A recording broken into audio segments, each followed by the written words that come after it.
Hello, lovelies. It is Mel Barrett. Welcome to NewsLIGHT. I have a very, very special guest. I'm so excited to have my friend and one of the smartest people I know on the planet here. Her name is Marcia Chatelin. She is the Presidential Penn Compact Professor of Africana Studies at the University of Pennsylvania, but she's also a Pulitzer Prize winning, James Beard Award winning author for her book franchise, The Golden Arches in Black America, which examined the intricate relationship among African American politicians, civil rights organizations, communities, and the fast food industry. Her latest book, How Bright the Path Grows, The Untold Story of the Women Who Made the March on Washington, will be published by Pantheon Press in the fall of 2026. I'm so excited she's here, and we are going to talk to Marcia after a very quick break. And after that quick break, we're going to be talking about Cuba and our allies and Jim Crow 2.0. So stay tuned. We'll be right back.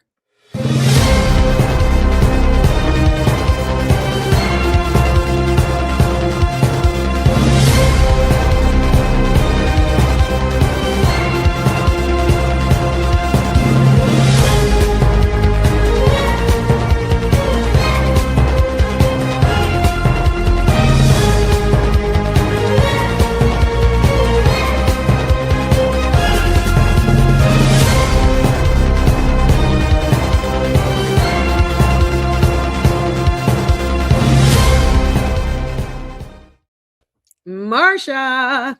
Hi, Mel. How are you? I'm well, thanks. How are you, lovely? Good. It's a pleasure to join you today. I'm so happy you're here and you're so smart. And I don't think I've ever spoken to somebody who has a Pulitzer and a James Beard. Oh my gosh. Do you want to explain that a little bit? I mean, how weird are both all of these experiences? So my book is about the intersection of fast food and the civil rights movement, and it's a story about how McDonald's became black in the 1960s in order to sell its concept to African Americans. And it's so interesting how McDonald's was the first company to like embrace the anti-DEI wave. I mean, it just shows you how corporations always work in their best interests. And so in the 1960s, when they wanted to be on the right side of history, they used a lot of the civil rights language to kind of say, buy our burgers. And now here we are. And so it's a food book, and it's a politics book, and it's a civil rights book. And there's actually a little true crime in it, strangely enough. Ooh, so interesting. So read it, and we can talk about it another time. I was speaking with someone I'm very close with, who was asking me when they heard that I was speaking with you. They asked me, this is a direct question that you may not have the answer to, but it is a fascinating subject as far as I'm concerned. It's about AA, about Alcoholics Anonymous, and how they were a very, very racist organization up until very recently.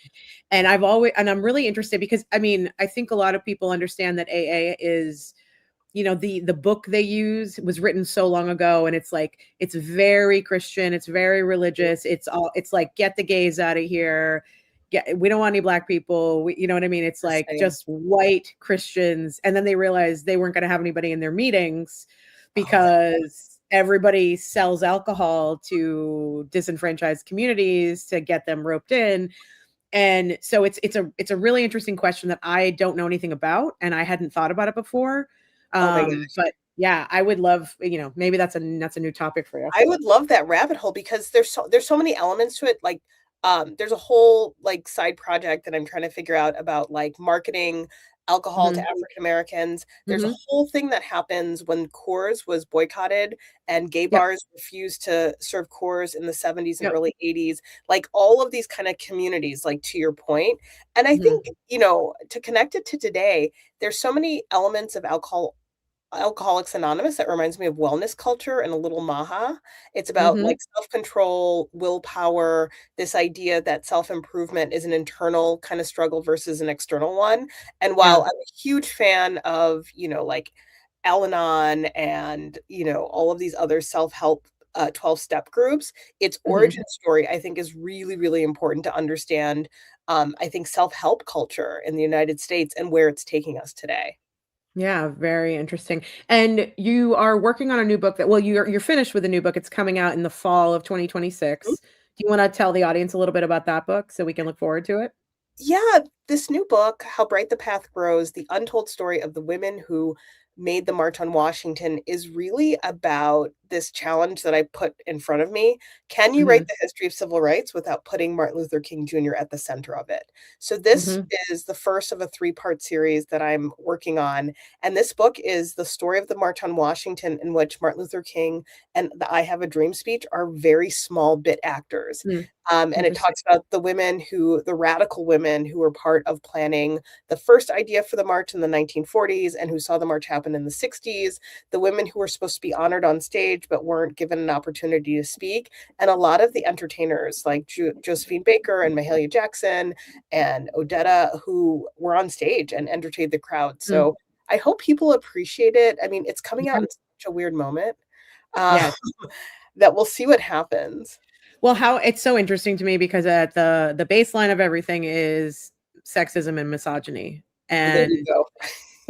I'm just like, can we please move past this? I mean, does everyone see now that our world would be a little bit better place if a woman was in charge? Like, there are people literally calling for, okay, like, can we please get rid of the patriarchy and let's have a matriarchy? Because men aren't making good decisions. Not But one bit.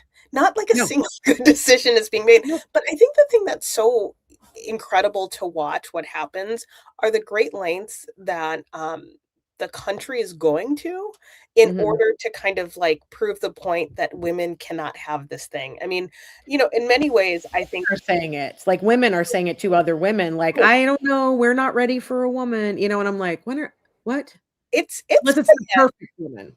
It's bananas, and I think basically what we're seeing right now is we're having to pay for the price of electing a Black president, and I Mhm, think for many of us who study history, who studied Reconstruction, we knew that there would be a backlash era, but mhm, I think the thing that I always return to that freaks me out is that, like, I always thought that white supremacists were interested in power and control, but mhm, what I understand kind of more vividly now, power control means nothing because they're willing to tolerate chaos and destruction in order mhm, to make a point about white supremacy. So you would rather mhm. burn up the entire country than Yes. to allow anyone other than, a kind of white male authority figure to be running the country. And so I just feel like we are trapped in the worst Freudian nightmare where half the country had an abusive dad and went to Yep. therapy and doesn't want that, and the other half, this feels so familiar that they want more of it, and it's so Yeah. sick to, like, observe. Stockholm syndrome at this point. Um, 900%.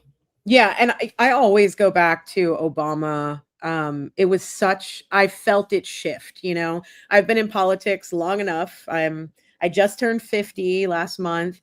And so in the 90s, I was, a radical lesbian feminist who marched on the capitals and did all the things.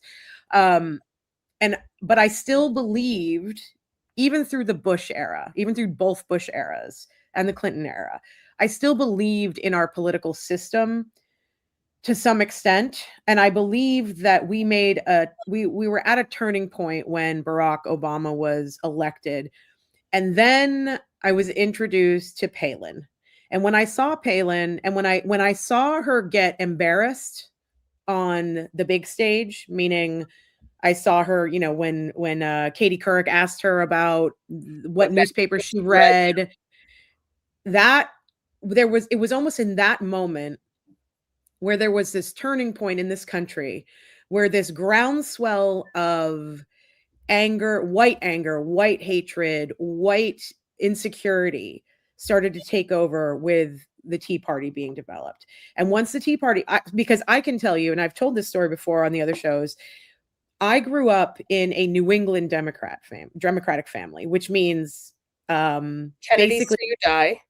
Kennedys. Well, not necessarily Kennedys, but at the time Clintons, Oh, yeah. Oh, I mean, like pretty absolutely. much the same thing, right? So Jimmy Carter, Clintons, Kennedy, all You of them. punch one But button and the ballot, and you vote for all the Democrats all at once. Like, you just yeah, but you're also just a step below Reagan Republicans. yes. Like I don't know how to explain it. I was Oh, yeah. brought up libertarian in a Democratic family. Mhm. So you have that like freedom from the government, but we're, Democrats, all that stuff. My whole family, like my uncles, my aunts, everybody in the family taught me how to be a Democrat. Mhm. And when Barack Obama, but the problem is that they're all racist. So the problem is that when Barack Obama was elected, they were no longer Democrats. The entire state is Tea Party now. I don't want to say the entire state.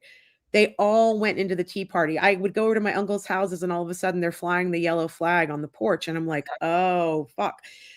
And there was this groundswell, this shift in our politics where I think that places like Fox News and all these other, sort of shitty broadcasting companies stepped into this void and filled the minds of all those people who were so angry. And now we can't get away from it. And they created Donald Trump. And it has nothing to do, it's not Barack Obama's fault. It has nothing to do with Barack Obama. It's the anger and the hatred and the racism in this country that has created this movement.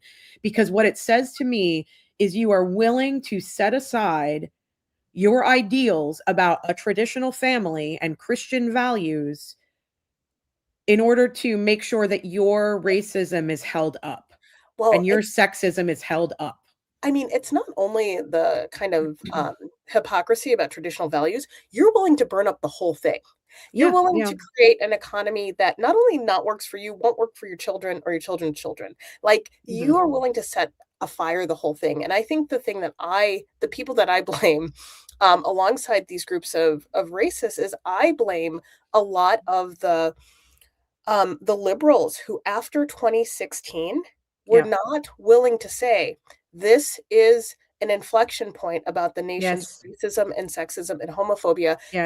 This is who we are. They were doing, all sorts of gymnastics and break dance moves in order to say, well, it's so unfair for you to call someone this, and people are just economically anxious and all of this stuff. And it was coming. They're still saying that. And it was coming from a group of white liberals who were 2 steps from their family, 2 steps from their own ideology, that they didn't like what Trump was doing, but they felt pulled by it because the amount of bullshit that I took, me and a lot of Black women scholars, but a lot of scholars who said, hey guys, like we've read a lot of books and we know this playbook. This is Reconstruction. This is backlash. This is Reagan on fire. And everyone would say, you're being an asshole for saying that someone's racist because they voted for Trump. And we're sitting here like, well, what else could it be? Right.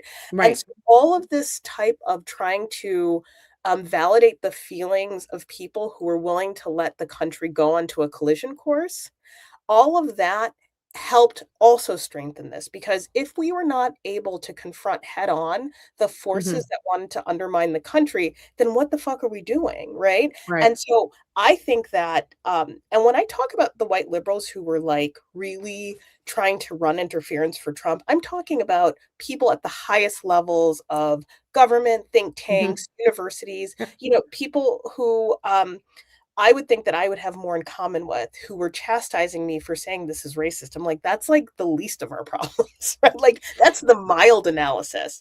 And this type of solidarity, I think, really showed the strength of whiteness, because even when white people were confronted with other white people that they found apparent, they could not let go. And I was like, this is too much of your mess. I feel like we're in the world's worst Thanksgiving dinner.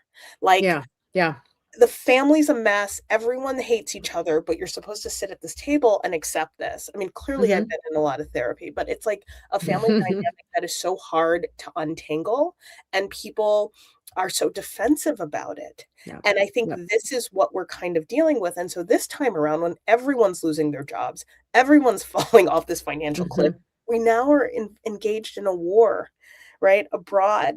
And we now have casualties of that war, right? All of these things are happening. That deep desire to protect the abusive and the racist patriarch is still here. It's so gross. It's really gross. And I don't know how we get out of it. That's the part that actually scares me. And that's what I've been scared about since 2015 and 16. When I saw the violence start to pick up at his rallies, and it was brushed off. And when I started seeing GOP people who are running against him in the GOP speak out against him, like Lindsey Graham, saying if we nominate him, we're all going to hell, or whatever it was he said. And now he is crawled right up his ass, and he's crawled right up Bibi Netanyahu's ass. And when I saw people capitulating, when I saw people flip-flopping, when I saw him denigrate them to their faces and then just be like, yes, sir, please, may I have another? I was like, oh, we have a problem here. But I'm starting to realize that maybe the answer, the reason why that's happening is because we do have this sort of this cabal of, you know, billionaire class, Epstein class, ruling class that we all just didn't realize was ruling us until this moment. And that's Yes. me, that's folks who voted MAGA, that's everybody going, "Oh my god, we've all been pitted against each other by these fools, and now how do we get rid of them? We don't feel like we have the power anymore." Well, I mean, like we're under the thumb of like, 10 capitalists, right? Who are all Mm. moving the Mhm. chessboard. And my question is, despite the losses, despite the lack of infrastructure, despite the complete and total like environmental degradation, does this class of people think that they're just going to buy or hack their way out of, for survival? Maybe they do, right? And they think we have enough money to buffer ourselves. And Sure. when that happens, I think what it gets to at the heart of it, we're about the same age. When I Mhm. was a kid, in the Clinton era and the Reagan era, all those times, people told us the thing about conservatives is that they love America in a way that liberals don't. And they would Right. wrap themselves in the flag and everyone has a fucking bald eagle in their house. And, if you remember when we were a kid, the big debate was like, can you burn an American flag? It's so I sacred. remember. The civil religion of this patriotic stuff, right? Mhm. And when I realize at this age, at this stage of my life, how much they don't care about they actually hate the country more than I could ever imagine because Yep. people on the left and liberals are trying to imagine a world that actually works, something that's Yes. sustainable, something that needs to be renewed, but they actually believe in the basic premise of a civil society. And what we have found here with conservatives is they could give two fucks about what It's happens next, power. right? And Yep. everything about the traditional family, everything about, the greater good, volunteerism, like that rhetoric died a long time ago. And Oh yeah. so, when there are people who are adrift in the party, who say, I don't recognize my party, I think what they were failing to recognize, right? Like if we couldn't recognize that we were under the thumb of this Epstein class of leaders, they Mhm. couldn't recognize the emptiness of that rhetoric Yeah. until it really, really started to expose itself. I mean, you know, we could string together thousands of hours of Mhm. people like JD Vance denouncing Trump, of, people like Lindsey Graham and Yep. Mitch McConnell saying all sorts of stuff until they Ted realize Cruz. this is Yep. the side their bread is buttered on. I mean, I went to an Mhm. event right before the inauguration in DC, and Mitt Romney was there, and he Hmm. seemed so delightful. He really did. I Okay, mean, well, he was I had him in Massachusetts. He really wasn't that bad of a guy. He was a no, nice guy. and it's this interesting thing that happens. I think some of it is his elite Mormon status, right, Yes. Mhm. has allowed him to kind of he's a very wealthy person, but I think what was interesting is when he ran for president against Obama, he couldn't do certain things because he's part of a like a sometimes persecuted religious minority. So he Sure. wasn't going to do the Islamophobia thing, but I think he didn't even believe in it, right? And when you look at the floor of the Senate when Ketanji Brown Jackson won her nomination, he's like the only Republican like standing there and Yeah. clapping, right? Yeah. Yeah. This is where we are, where I'm like, Mitt Romney, not too bad. And so No. I think How sad. how sad, but I think what it gets to the heart of it is Mitt Romney doesn't need this bullshit, right? He's a No. billionaire. He's fine. Yeah. And he Yep. even tried to like have dinner with Trump, and Trump Yeah. won, right? To try to see if he could be Secretary of State and be reasonable. And so Mhm. I think ultimately this has nothing to do with Trump. And everyone who has made this conscientious decision, this is where they want to be in this Yeah. moment, right? In Yeah. this place in history. And their generative powers. And I think their incredible tolerance for humiliation. Like literally, I I have to go back into a store to ask for another bag. I'm like Mhm. slowly dying in the car. I'm so embarrassed. This Yeah. stuff is No. amazing. They have so You saw the pictures this week of everybody. Trump made them all wear the same shoes he wears, but he ordered them for them, so they're all too big. So Marco Rubio's like clod hopping around, and people keep taking close up pictures. The AP and everybody taking close up pictures with like this much room in the back of Marco's heel because he's floor wearing. I mean, shines. Like, what are I we have. doing? The, What is this? the lack of seriousness is like one thing, but the like this is the kind of stuff people tune in for at cult documentaries, right? Hmm. Like the Hmm. great leader makes you wear certain things, he Yeah. humiliates you, he sexually abuses people, and everyone is kind of in it. And and I don't mean this in like a churchy way. I mean this Right. in a like existential way. There is a spiritual crisis that is happening in Hmm. this Hmm. country in Absolutely. which like abuse is so familiar and abuse is so attractive that people are willing to kind of bet their own stability and the stability of future generations in order to kind of be part of it. And Yep. so like there's the political stuff that makes me sick and angry, and then there's the like stuff that concerns me about the future. But the thing that really punches me in the gut is the like true existential, spiritual, mental sickness that Yep. allows this to continue. And the fact that, like, this isn't just punishment for Obama's election. This is all anti-Black Lives Matter shit, right? Oh yeah. Like when historians write about this moment, they will say the movement for Black lives ignited something in this country that was so Absolutely. deep and that was so like scattered that even though we don't see BLM in the same way, we are living under the consequences of it. You know, we're Sure. living with the consequences of the George Floyd summer, even in a moment in which white supremacy has decided to reveal itself as like even Hmm. deeply like more embedded than we thought. And so I'm kind of like, folks, what is the plan? That's my thing. And like sometimes I wake up and I'm like, why am I still paying taxes? Why am I going to work? Like what is happening? Like it feels like the world should be stopped. Yes, And we should all sit down and figure this out right now because 100. we are sort of on this precipice. We are on the edge of this cliff. And if the big boys and girls and theys don't stand up and do something about it, I think everyone's waiting for someone else to do something. Yeah. Yeah. I mean, I think here's That's the thing. terrifying. I mean, here's the thing about moral courage, right? Not Yeah. everyone gets the same dose of it, but everyone has it. Right. You know, finishing this book about the civil rights movement, it's so Hmm. interesting to kind of watch.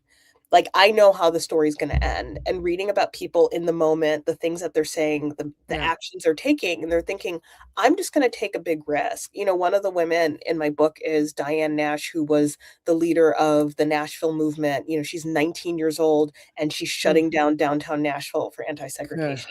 You know, Wow. she's coming from a like a pretty stable middle class home. This is not what she thought she was going to go to college to do, right? But this is what she's Right. compelled to do. So long story short, she's coordinating the students or the volunteers who are going to go to the freedom rides, and they know that the second those buses go into the south, someone will get on the bus and beat the hell out of them, maybe kill them, set their bus Kill. on fire, Yeah.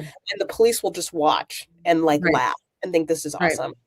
And so, long story short, another group decides to go on these buses, and her job is to collect these letters, the like last will and testament of like 20-year-olds, 21-year-olds, have them with her because they know that they will probably likely be in a situation in which their death is a possibility, right? So they have the stack of letters, and she gets a call from the White House, and Robert Kennedy and his office are like, tell everyone to stop. You have to call off these buses. And she says, no. She says, we Yeah. know that our death No. is coming. We know it's going to be a death because of our color. It might be slow, it might be fast, but this is not what we're doing. And so when you think of like that, right, very few Yeah. of us have that. But Yeah. what we do have, right, which all of us have, is the ability to kind of sit for a moment with the truth that is the world. And Hmm. we are now in a kind of a media landscape that allows us to avoid that as much as possible. You know, Yeah. the kind of distraction of media isn't a new thing, but there's so much of it, and it's so deceptive, and it's so seamless, and it's so frictionless, and the algorithm is trying to like take us away from each other, right? Mm. And we are at a point that the most radical thing we can do is spend time with another human being, talk Yes. about how we feel in this moment, right? Like that's amazing compared Hmm. to things that, you know, Fox News and all of these media conglomerates want us to do right now. Right. I, and in these moments, I've always known I could what to do. There was always something I could do. This is the first time in my life where I'm like, I don't know what to do. So I started the show like this. I call my representatives. I don't feel safe anymore, like going to protest because I'm Oh, seeing the violence. And that's a really weird place for me to be yes. in. But as a white person who has a ton of privilege, I'm like, what do I do? How do I help people? And so I've been trying to tell a lot of stories of white folks and black folks and brown folks and say, if this is happening to white folks, imagine what's Yeah. happening to other people. So like when Renee Good and Alex Yeah. Preddy were murdered, it's like they did this to white people, you guys. Yeah. Like, what are they doing to everyone else? Or with, some of the cases I cover with Rebecca, if they're doing this to Karen Reed, imagine what would happen if you didn't have the money to buy Alan Jackson to represent you. 100%. 100. And so we're seeing it in the, I don't know if you heard about the Georgia versus Edric Faust case. It just happened. Mhm. Um, Black man who, this is a crime, this is a murder that happened, I think 25 years ago. Mhm. And his DNA was found at the scene of this sexual assault and murder of this white woman. Mhm. He didn't know her. He had nothing to do with her. He had never been inside of Yes, her I know this apartment. case. Yes. Because his DNA was there, a Georgia Yep. jury convicted him of murder, Yeah. which I'm pretty sure he didn't do. Yep. And he had good lawyers, but if he had had the money to get better lawyers, because unfortunately that's where we're living right now, Yep. is like you have to have the money to have good lawyers. People are selling their houses in order to pay for their legal fees, but not everybody has that. So I try to tell both stories. I try to say, if it's happening to Karen Reed, look what happens to Edric Faust. Yeah. So, and that's really like, I'm a storyteller. That's really the only thing that I have going for me right now. And the only way that I feel like I can help. But Jesus, have you seen what's happening in Vermont that with the ice? Oh, There I are mean, complete, yeah. I mean, riots, like way worse than Minnesota. Yep. But it's all these it's all these white Vermont people because Yes. there's probably like 2% of the population is there's I think color that's in exactly Vermont. right. Um all these white folks are literally forming chains around the Yeah. ICE agents and blocking them in until they leave, and it is chaos. But like that's what we have to do, and I am terrified. And as soon as you started talking about it, my first thought was about the women in your book and how in that time, with the color of their skin and their sex, the amount of courage that they had to have, because they had to know, either I'm going to do this protest, I'm going to do this thing to try to bring awareness to what's going on, and I'm going to get killed, or I'm going to get killed before I get there just because of the color of my skin. And Or I can't fathom that. I mean, it's incredible to think about the kind of, like, clarity you have to have, both, Mhm. like, moral clarity, but also just, like, existential clarity to say, "This is what's going to happen," right? Every Yeah. day is a leap of faith. I was thinking, back in 2014 when, some institutions gave a fuck, I spent a lot of time talking to people about, education, the role schools can play in helping kids really understand the uprising in Ferguson, Black Lives Mhm. Matter, like, how we can Mhm. just do and be better. And Yeah. one of the things that, it's hard to say to someone who's like, "Well, I'm pro police, I'm pro this and this," I don't even like, it's not even worth it. All I say is the one thing that everyone has in common in this place is that when we say goodbye to the people we love, we want them to come back to us. Yes. And when Yes. you live in a world where you're not entirely sure of Yes. that fact, when the possibility that they don't come back is higher Yep. than it is, then this is where we take a moment to say, "Okay, what can we think about? Like, what can we work through together?" And so I think one of the dangers of this all of this bullshit that's happening now, that's happened for a long time, of, like, not wanting to teach history. I mean, like, history teachers getting in trouble for saying things that are just real, like slavery happened, Right. that segregation was bad, like, all of those things that teachers can't tell kids about.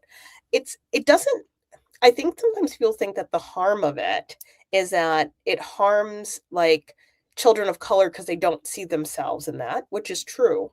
But another harm is that it teaches white children that they have no foundation, they have no legacy of struggle or of solidarity or of Yeah. love. Like there's nothing that a white child learns in these kind of whitewashed history classes that should also make them proud, right? Because it's Right. Revolutionary War bullshit. It's like presidents, it might be inventors. There is no space in this country for people to say, actually, there are a lot of white people who made the right choice, who chose something else, you know? Right. And the danger of that is that we're also living with the aftermath of that. The reason why people are so pissed is because in the summer of 2020, during the George Floyd summer, we saw a mass, and not radicalization, but we saw a mass consciousness raising of young white people about Hmm. racism and anti-racism, who are like, Hmm. wait a second, the thing that my grandparents or my parents are saying is kind of fucked up. The things that I'm reading at schools, well, that's a little fucked up. I Yeah. think this country might be a little fucked up. Where do I fit in this? And the Right. second that the power structure believes that young white people could actually give a fuck about anyone other than themselves, you see the Hmm. total eradication of the movements that are trying to teach them that and the young people who are part of it. And this is Right. the backlash to protesters on campus for Gaza. This Yep. is the backlash against the history books. People didn't give a fuck what we were doing in African American studies until they said, wait a second, who's taking these classes again? Who are the kids who are actually being mobilized and moved by the stories that they're learning or uncovering that reality? It wasn't the Hmm. anti-racism activism of people of color that was so threatening. It was the fact that white people were learning something. And the second Yep. that happened, two things launched, and a lot of capital was put into these astroturf campaigns, the book bannings, the anti-critical race theory. I would Yep. love to see an elementary school teach critical race theory. Are you kidding me? Like this is taught in the top law schools in this country, Right. but Right. we call it critical race theory, the anti-DEI. And the other thing that happened is an infusion of capital into these young white right-leaning influencers, Yeah. more of the time, TPUSA. right? All of this capital goes into radicalizing white young people towards this other thing. And so next thing I know, I'm like, wait a second, why is this 23-year-old on my Instagram talking about how she feeds her 5 children? Like, what's happening here? What's Right. all this talk about, not only not taking vaccines, not using birth control anymore? What is this, these articles in places like The Atlantic about, the benefits of being a young mom? And this is not Right. a commentary on the individual choices that people are making, but these were the hallmarks of what feminism was allowed to deliver to women: bodily autonomy, Yeah. access to reproductive health, options, Right. and desire to advance their education and monetize that for careers. And now lifestyle monetization became the goal, right? And I'm like, wait a Yeah. second, Yeah. where was I when all of this was happening, right? And it's Yeah. a direct response to this idea of if you have anti-racist white people in this country, then you have anti-capitalist white people, then you have environmental justice white people, then you have white people who are saying, wait a second, this is really messed up. Hmm. If I were to write a memoir of what my life Please was do. like between the years 2014 and 2021, at the height of the desire for Yeah. this history. I was meeting with groups of rich young white people who wanted to make sure that the money they inherited would go for justice reasons. I don't even know if that group exists anymore. I don't know if I could pull a Zoom together with these kids. Wow. I was Wow. talking to, people who were thinking about reparations in radical ways. And once the temperature shifted on that, those commitments, I'm not saying everyone, but a lot of those Yeah. commitments dried up. And those commitments, were essentially either criminalized or villainized to the point where my greatest fear is having to explain what the world used to be like to my son. Yeah.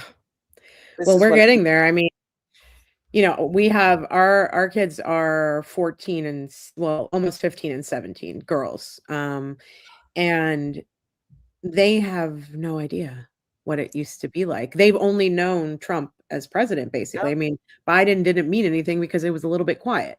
Mhm. So it's been, 8 years of their lives, almost, well, a decade of their lives with this man and this constant fight and this constant battle and the algorithm feeding them these stories, the way the algorithm is feeding us these stories.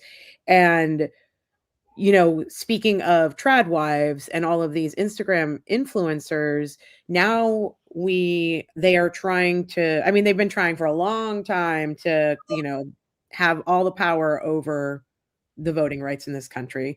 And now we have the SAVE Act, which has made it through the House and is in the Senate right now. I refer to it as Jim Crow 2.0. I think a lot of people do. I think that's right. Because it is a poll tax. And for those of you in the audience, actually, let me do a little housekeeping for everybody in the audience. If you guys can go like the video, it helps me out a lot. It moves the video up. Subscribe to the channel, like it, share it, comment, tell everybody we're over here talking about smart politics. I would appreciate that. So the SAVE Act, which, the Republicans have packaged as voter registration. It's just like voting rights and voter registration. They're not going into the minutia or like digging down deeper and explaining to their people that, for instance, I've told this story before, but I was previously married and changed my name. I was married to a woman, but I changed my last name. I'm divorced. I have a divorce certificate. I have a birth certificate. I have a social security card. I have a real ID. I have a passport. But there are going to be places, like there's a possibility that if I'm not registered properly, I am going to have to prove what my original name was. I might, as far as I understand it, I might actually have to go back to my original name and have everything changed over because it's not my birth name.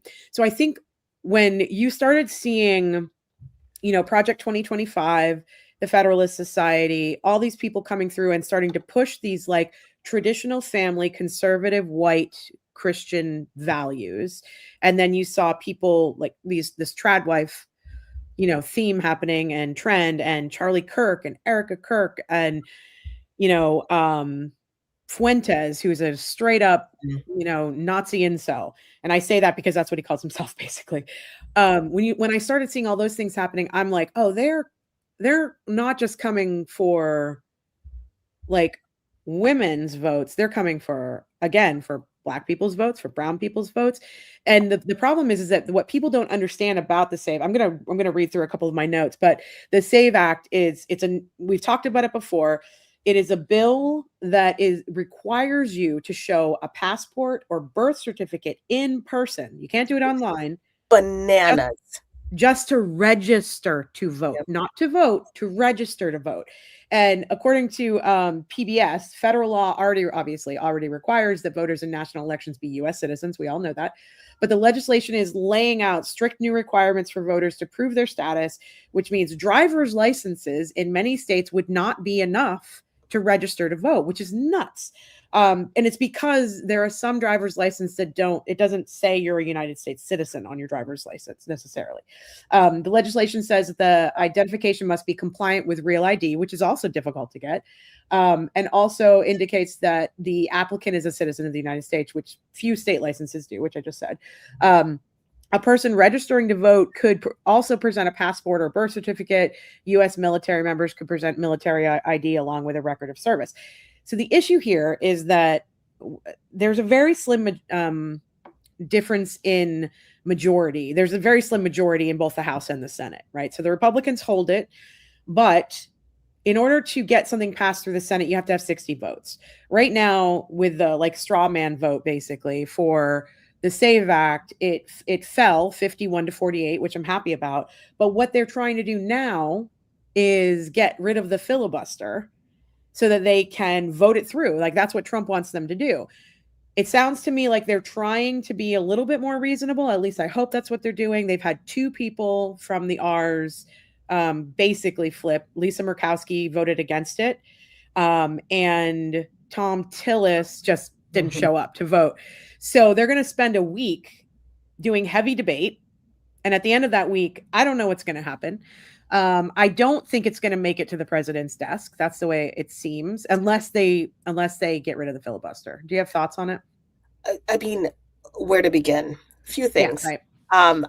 I'm an adoptive parent, and I had been in an adoption waiting process for, we started in 2016. We didn't adopt our son until 2021. So for 5 years, every year, I would renew paperwork, some international, some domestic.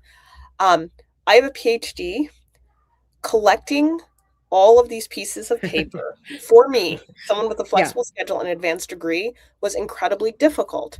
Hmm. Not because it was just contingent on me. This is all part of processes, right? Um, Right. Getting a new passport during COVID was a real pain in the ass. Like, Yes. so we all know the real disparities and the ability to access this type of stuff. It's expensive, it's time Yes. consuming, all of this. All of these kind of training grounds for these awful policies, Texas, Missouri, Yeah. Oklahoma, the places that really galvanized around the Tea Party, they saw them, Tennessee, they all saw themselves as laboratories for these different ideas. And we Hmm. all knew that when they were asking for driver's licenses for voting, they would have communities of color that the closest DMV was like Yeah. 60 miles away. And this is why people were coming after Stacey Abrams so much, Hmm. because very few Hmm. people realized that before Stacey Abrams ran for governor of Georgia back in, what was that, 2014, 16? I I think it can't was remember. 16, or 16. maybe it was 2 years after the Trump. 15-16 election. It might have Yeah. been 18. It could have been Yeah. 2018. I think it was post-Trump. Yeah. Um, Yeah. Stacey Abrams had started maybe a decade earlier a Yeah. voters' rights initiative in Georgia, in which she was helping people get clarity in the process, making sure people weren't thrown off the rolls because of misunderstanding over last names. And Right. at the same point, right, you have this happening. You have states like California, I believe Oregon and Washington State, allowing people who are undocumented to have driver's licenses, right? So you Mm. see the ways in which this is really designed. I mean, I don't know if anyone really cares about elections, but everyone cares about the mechanisms for equality that had been embedded in the states in order Right. for trans individuals to get proper identification and new birth certificates. This comes, as an adoptive parent, this concerns me a lot, right? Because of this Hmm. idea of, original birth certificate, original name, this type of stuff.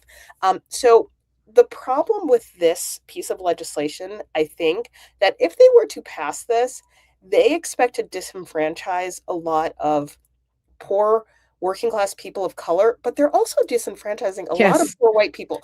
This is Yeah, the they part of are. the calculus that they forget, who a lot of their bases, not all of it. They do have a lot of white elites, but they Hmm. also have a contingent that is less likely to turn out for the polls if they have barriers to the polls too. Hmm. So this Hmm. could play out very interesting in some of these red strongholds if this Yes. type of legislation passed. And I'm thinking that some of the Republican senators are probably thinking about this too, thinking I about agree. this might have implications in our state that we can't quite forecast if we go all the way with it. But I mean, this is not just a way to rig elections, which they love thinking of ways to do it. It's Right. also a backlash because at the very, very heart of it, your ability to get an identification in the state is your legitimacy towards all sorts of services. Right. It's for your state benefits. It's your ability to show up at a school and show that you are a parent, right, of a child. It's all of these different relationships. And Yeah. so I think that I don't think they're going to go all the way, but I think it also is designed to make people very nervous about voting, because Yep. here's the thing they also need their people to turn out, um, Yes.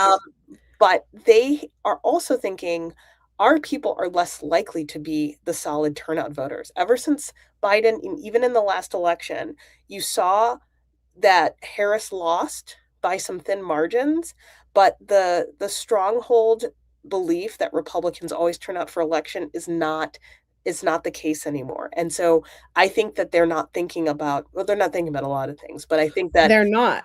this is supposed to Y- do a lot of different things.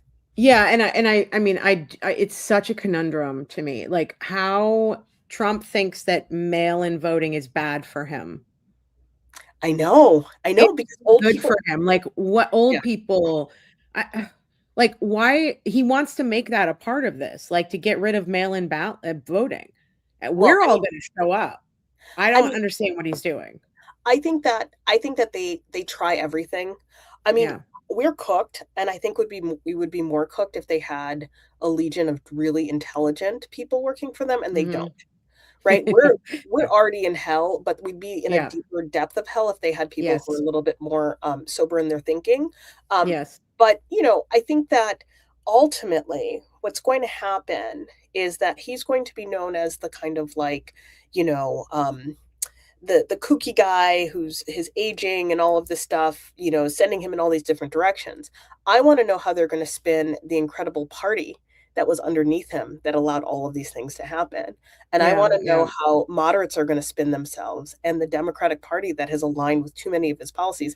I want to know who they think they're going to be in the story of this moment. Yeah, and I think, Chris Denton from our chat made a point, and this is something that's always perplexed me, but now it's starting to make a little bit more sense.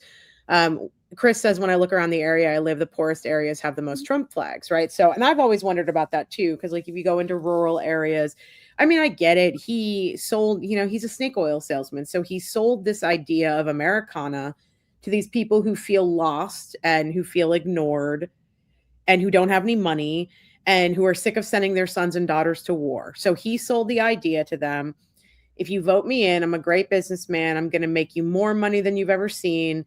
I'm going to stop all the wars. Your kids won't be sent away. Plus, we're going to deal with the fentanyl problem and the opioid problem by getting rid of all the immigrants.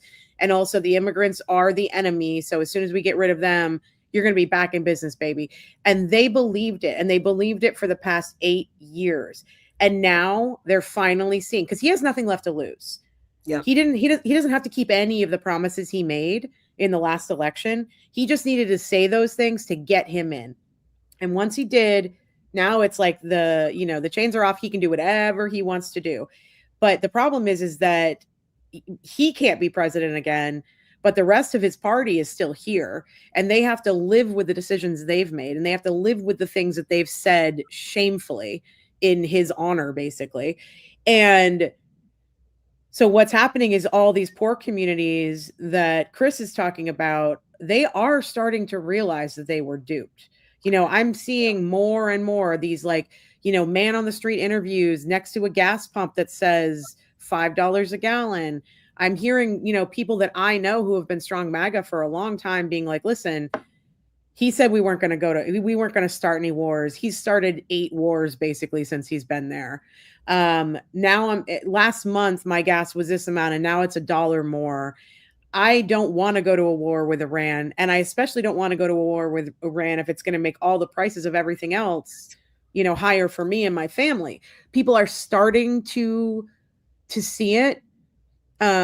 But it's a little too late, because if we allow them to get any more power than they already have, we may not see another election, because that's what's happening with, I mean, I know it's focused mainly on red states right now. So when they send, National Security Advisor Tulsi Gabbard into Georgia with the FBI director to seize all the, like, what are you doing? Like, we're in a scary place. Like, that is the goal. So the only way that I see getting past that is, I mean, barring he calls for martial law or some shit, we all have to vote so big that there is no way that they can say that it's cheated. But the problem is that once we do that, I still don't have faith in our Democratic leadership that they're going to hold these people accountable and do the right thing. No, they have no leadership. And what they have, I mean, both sides have some, common problems.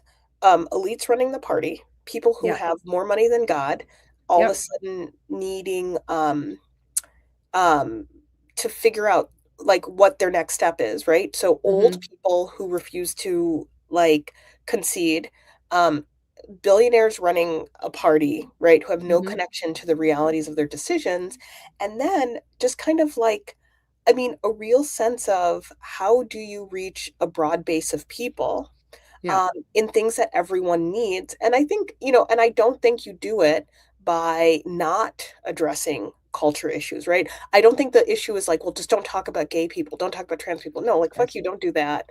We're not doing that, right? Like, this idea that the way that you win is moderation and, this kind of sneaky carefulness, instead of saying, look, this is a country where people have rights and we're not trying to step on anyone's rights. Like, calm down. Like, this is what we all need, and let's figure this out, right? Someone who's very clear. And I think that, unfortunately, I still think it can't be a woman, because this country hates women way too much. I actually think it can be a person of color if the person has the right ground game. But I think as a party, I think the Democrats are too susceptible to thinking that when someone wins, that means that strategy is what won instead Yeah. of all of the other factors. So then Yeah. they try to Yeah. mimic the strategy. But honestly, I don't know what happens next. Me either. Say that this country had a good 250-year run and Yeah. figure out something different. But my parents grew up. My parents are from Haiti, and Hmm. I did not understand them until this moment, growing up under Hmm. a dictatorship. Um, Yep. I thought my parents were a little too cautious, a little paranoid. My mom would be very upset if she knew I was talking to Hmm. you about politics on the internet. Be careful what you Yeah. say, be careful who you trust. And it wasn't until 2016 that I started to really understand the veil of fear that even if you had no proximity to the corruption and to the regime, you were Yeah. always so susceptible to it. And Yes. what that does to you, it can make you really resilient, but boy, it can make you really obedient. And I think that at this point, um, you know, everyone has to kind of decide what they're willing to risk. And we can't Hmm. all risk the same things, but Mm-mm. everyone's going to have to make a sacrifice if we're going to save any of this ship. Yeah, and I think that for the Democratic Party, I think they have really need to have some sort of a come to Jesus moment. They need to all get in a room And because like talking shit, like talking shit about Mamdani, and then the other side is taking $1 billion in APAC money, and we are beholden to Israel, and Schumer and Jeffries being in charge of our party right now scares the fuck out of me. I'll be honest with you. These two, I'm like, you guys, like enough with the strongly worded letters. It's why I do think that like an AOC could potentially run and win. I think she I could. I I think think she she's could. I think she's got what it takes because I think the thing is like Obama Although I think she understood. takes APAC. I think she's APAC, but I don't I don't think so. no. I No. don't think so. Let me okay, you keep talking, I'll look it up. Right. I think the thing that people didn't understand about Obama, and this is what people don't understand about Mamdani either. They're very good at what they do. They're Yes. very good. They're good. But here's the thing. They're not rare. Like Right. when I see Mamdani stuff, I mean, he reminds me of like the kids that I've taught in college. Conscientious thought, respectful young people who Yep. just like sit and listen and then figure things out, who are Yep. charming and deferential, who are willing to take a risk. They might be right, they might be wrong. Problem solvers. Problem solvers. I could give the Democratic Party 100 of these kids Yeah. names tomorrow to run. They are the people who have gotten the very best that this country has to offer. Mhm. They are the ones who are college educated in critical Right. thinking. They love the humanities. They have friends across a broad spectrum. Like, this is the very best this country has. And those Yep. are the very people who have to fight tooth and nail to get any footing in this in Yeah. the party that needs them desperately. And this is the part that I do Insane. not understand. And so the types of kind of foolhardy resentments that are on the right are also on the left. Yeah. And until we can get over the like ageism and the racism and the sexism that has shaped this country, then, I don't know what else they need to hear or see. Yeah, agreed. I was wrong. It's AOC, obviously. I mean, I forgot how outspoken she was about the genocide that was happening in Gaza. She does not take any APAC money. Honestly, I think that I know I hate as a woman that I go, I just don't think a woman can win I because I know, I always think that too. I've voted for all the women that I voted for Kamala even against, in the primaries against Joe Biden. I've voted for Kamala every chance I got. I really loved her. I know she had some issues. I know that she was polished. I think that's part of the issue with the younger people in this country. They get sick of seeing polished politicians, you know. Yeah. And like they were worried she was going to be the one to start the war with Iran, but that was a talking point. Like Listen, that's why I think, yeah, go ahead. listen. I mean, what are the options, right? Right. I wasn't a huge Harris person. I feel close solidarity to Elizabeth Warren because she just seems like the most pissed faculty member at a at a meeting, She and was that's my me. senator for so long and I Like loved she just her always and has Mackey. rolled up Yeah. papers and like, can we just fucking get through it? Right. What I mean, but again, like what are our options here? So, like, Right. yes, Harris would have had all sorts of issues, but like, come on, folks. I know. Like, Like it's maybe the biggest issue was that she wore a tan pantsuit, you you know, know? I mean, I again, not a huge fan, but like, kind of didn't matter. But the Yeah. reality is that the failure is the analysis then becomes Yeah. like we should never listen to the people on the left, even though they kind of made really good points, or we should only do this. And it's like, you know, the way that we win, the way that Mhm. we ultimately win is we take a moment and we say, how large are we going to make this table and how much fight are we going to have for it, right? Yep. I think the Democratic Party wants a big tent, no fight. You can't have it both ways. Nope. You got to fight for every member of that tent. And I think that we have these young people. We have people who are winning. You know, Juliana Stratton in Illinois won yesterday. It's Yes. crazy. Yep. She's she's an aunt of a friend. And I was like, oh my God, did your aunt just win? And she's like, She's an yes. aunt of a friend. That is You so cute. I know, love it. I love it. and so I think that we have to remember that sometimes we do win, that we Yes. are winning in our own ways, and that we have to stay committed to telling those stories. We are winning. What's Oh, that? I just want to be mindful of the time. Oh, sure. What's your out? I should be out in like a couple minutes because I have a 5 minute, so it's like So right. Let me pull up my notes really quick. There's a video that I wanted to show you, 2 videos that I wanted to show you to get your reaction on. We haven't talked much about Cuba, but Trump has been talking about that he wants to take Cuba. The first video, you know, like based on what we're talking about right now, you know, we are divided right now as a country, but we're also very much alone in the world. amen. Because this is what happened this week. Hold on a sec. I'm going to play this video for you and I'll get your take on the other side. Meanwhile, all eyes remain on the Strait of Hormuz. Crucial to global oil transport, it remains effectively paralyzed over fears of Iranian strikes on tankers. We're always there for NATO. Leading Donald Trump on the weekend to demand military help from other countries in efforts to reopen the strait. The response?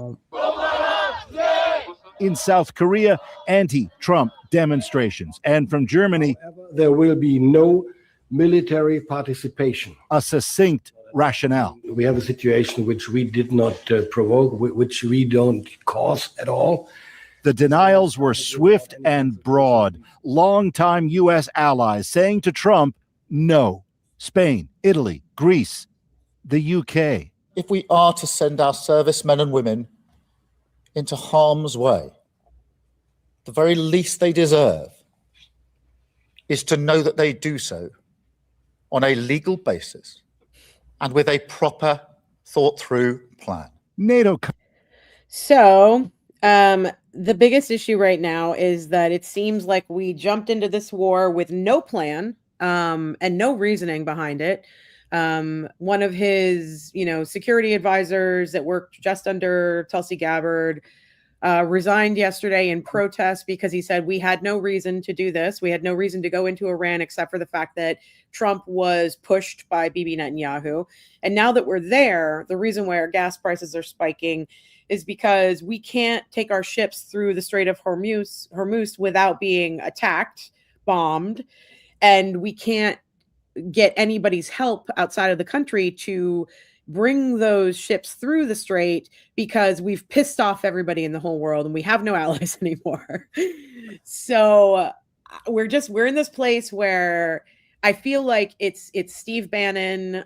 His, you know, strategy all along is to throw everything at the wall to see what sticks and keep everybody with their head on a swivel, and everybody doesn't know and that's how I feel every single day. I wake up and I'm like, oh shit, what's happening? And it's working. Except for the fact that we are alone.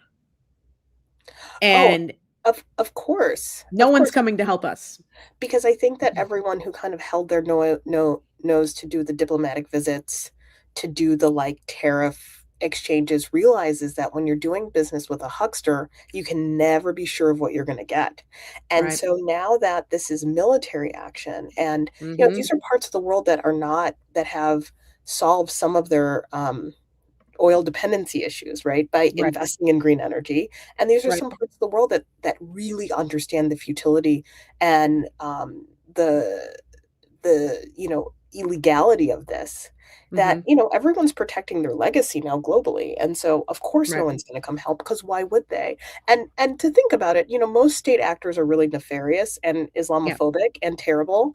And when they're like, we're not going to take this opportunity to do something outrageous, it really Right. tells you just how strategically bankrupt it is. And even though the US is considered such a strong economy, that economy is slowly sinking. And if gas prices, and this is the thing that people have to remember, it's not just the price at the pump, it's the cost of fuel, it's Yes. housing starts, it's shipping costs, it's, Yes. grocery, all of the things that people have been concerned about will continue to rise when oil prices rise. It's not just your commute to work, and Right. it's airline prices, right? Like all of those things. And so why would the global community actually care about this for the US? There's no reason to. And I'm not trying to be completely dystopian here, but I'm trying to point out that we are the only ones that we can depend on right now. So Yes. we don't have anybody coming in. There is no other, leader of any kind of free world coming in to say to us, "We're here for you. We're going to help you get your No. democracy back," which is what we kind of do in other countries. So we're going to have to figure this out on our own. I know you have to run. Let me do one more video and get your reaction on the other side. This is specifically about Cuba. I'm so sick of hearing from this guy that he's going to go into a country and take it. Well, Like, how is anyone in our government allowing him to do this? He needs, congressional approval, but he doesn't really care about that. So this is what he had to say about Cuba. But I think Cuba's the end. All my life I've been hearing about the United States and Cuba. When will the United States do it? I do believe I'll be having the honor of taking Cuba. Taking Cuba. That's a big honor. Taking Cuba. Taking Cuba in some form, yeah. Taking Cuba. I mean, whether I free it, take it, I think I could do anything I want with it. You want to know? Oh, stop it. it's so gross. It's I don't like the disgusting. metaphor of it. I know, and all I can think about are all of the Cubans in Florida who voted for this man and who are either being deported or he's talking about taking the country of their origin. And I'm like, this is where we can end. I need to understand, and it's plaguing me. What is the end goal here? What do you think the end goal is? There's no end game. This is the thing that's really interesting, because the goals of this administration, as stated by the president, is to have your name on things, to build buildings, do a lot of gold, and to vanquish your haters, right? It's like the worst rap. We're living in the worst rap video at the worst Thanksgiving family in the worst family therapy session of all time. Oh, wow. Right? It's all bravado. So there would be no end game. There's no end game in Venezuela other than stealing oil. There's no end game in Cuba. It's funny. I was just talking to a student on the phone today because she's studying abroad in Cuba, and we had a meeting and she didn't have enough bandwidth for Zoom. Yeah. So we're talking on WhatsApp, and she's like, the blackouts have been hard, but she's like, people here really pull together and they figured out a way to restore power. She's like, could you imagine if this happened in the US? They wouldn't be able to figure this out. No. And I thought that was such an incredible insight, right? Cuba has, experiences some levels of isolation for many years and has its own infrastructure to work things out. But, this approach, I mean, this is why it pisses me off, when I read the New York Times and what is his doctrine? I was like, you guys, there's no there. There's no doctrine, there's no strategy, there's no desire for anything but power and control and retribution. And so it's like, why are we engaging this as if this is something that has a kind of intellectual basis? But here's the thing, last thing I'm going to say about this, because now I'm really pissed. Sorry. This presidency is the consolidation of every presidency that ever existed in the history of this troubled country. This contains all of the terrors of this country in one moment, right?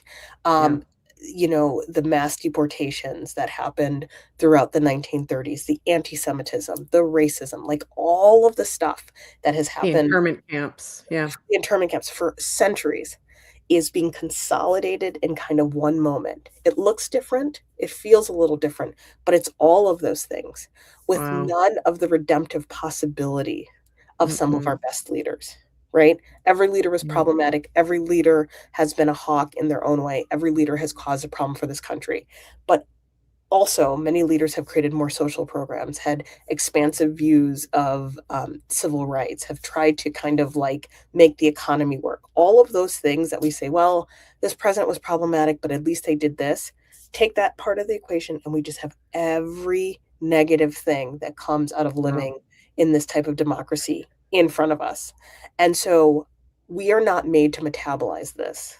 And we are not made to accept this. And we are not made to understand the arrogance that some of us may have had when we looked at other countries and said, well, how do people live under this way? How do people tolerate this? And so now is the time for us to appeal to each other, to appeal to history, to appeal to our like moral courage to do something that allows us to feel a little bit more safe and to make someone else feel more safe.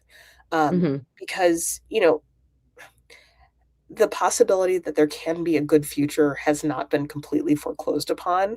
But the first thing that we have to do is just be very, very honest about what's motivating this, what has motivated us maybe in the past, and really, really find ways to change. And so I'm so glad that you're doing this.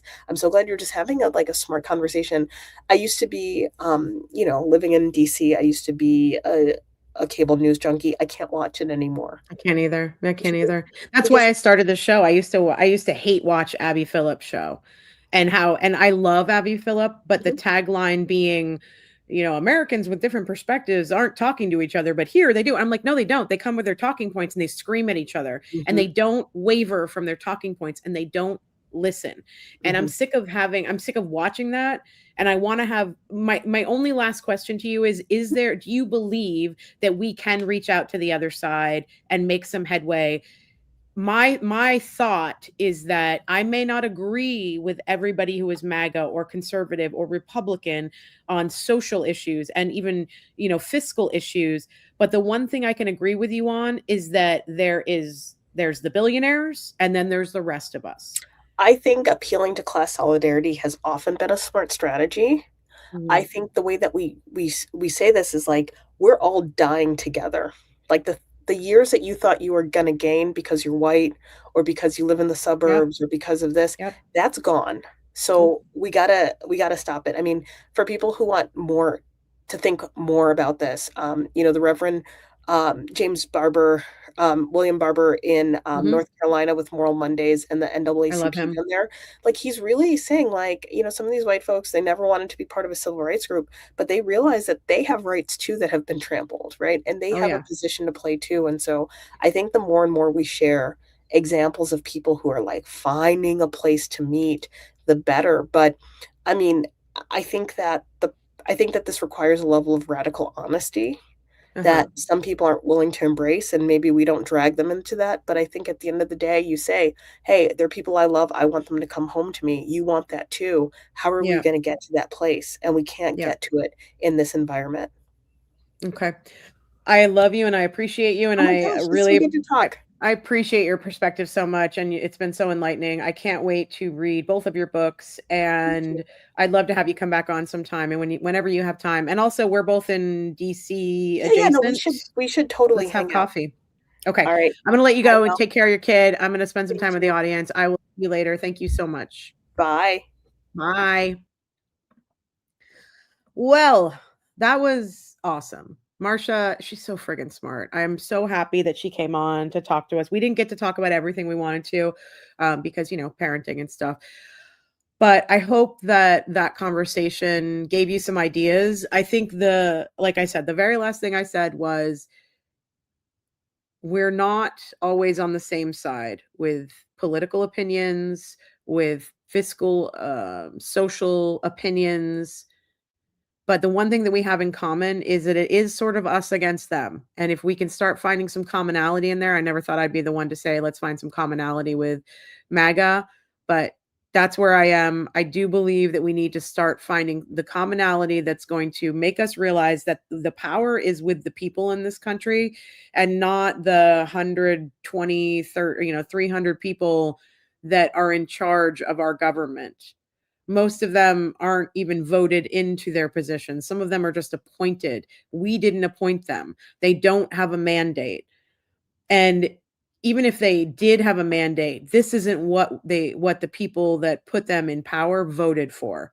And we all have that in common. So I hope that you all will go out there and continue talking to people. Oh, Ruby is getting more comfortable. I hope you guys will go out there, become more comfortable talking to people who disagree with you. I have a couple of guests lined up within the next month that are going to be coming on the show that don't always share my political views, which is great. And I hope that, I know that we're going to have a very good, honest, ethical, productive conversation about all the places we differ, but more importantly, the places that we are able to come together. So anyway, I love you all. I appreciate you. Please, please, please. I know I keep saying this, and I know you get sick of hearing it from all of the creators that you watch on YouTube. Liking this video, subscribing to the channel, sharing the content, telling your friends about it, showing up at 7:00 on Wednesday nights with us to have this debate and this conversation is super, super, super helpful. And for those of you who are here and who are engaged, I appreciate you and I love you. And I hope that we can sort of come together and get ourselves out of the mess that we're in until next Wednesday, where there will be a whole new slew of news out there. I will see you. I appreciate you. Thanks for being here.